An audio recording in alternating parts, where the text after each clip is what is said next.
في أيام بنصحى فيها وإحنا شايلين جوه قلبنا شوية تعب وشوية تفكير، بس في 3 خطوات لو عملتيهم يومك هيعدي بهدوء ورحمة ومن غير ما تحسي إن الدنيا ضاغطة عليكي. تعالي نبدأ واحدة واحدة.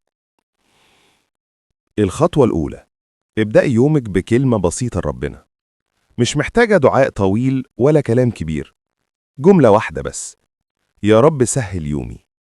الكلمة دي بتفتح ليكي أبواب كتير وبتحط يومك في إيدين ربنا، وساعتها هتتفاجئي قد إيه حاجات كتير كانت ممكن تتعقد عدت كأنها ولا حاجة. أول ما تبدأي مع ربنا بتلاقي اليوم كله مختلف. الخطوة التانية، عاملي نفسك بلطف. انتي أهم حد في يومك، ومش منطقي تبقي لطيفة مع كل الناس وتنسي نفسك. لو غلطتي قولي لنفسك ولا يهم، هنتعلم. لو اتأخرتي عادي، بكرة أحسن. الراحة بتبدأ من طريقة كلامك مع نفسك.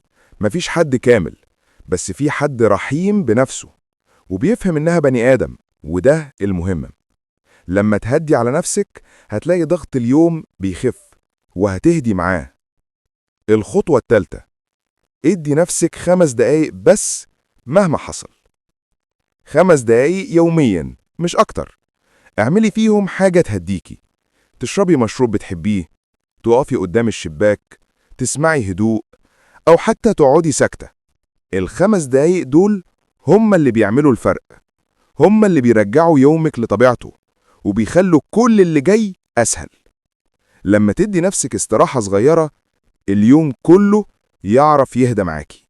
الخلاصة 3 خطوات بس: كلمة بسيطة مع ربنا، لطف مع نفسك، و5 دقايق هدوء. لو عملتيهم هتحسي بيوم ماشي براحة، وهتحسي إن ربنا ماسكك من إيدك ومسهل عليكي كل حاجة.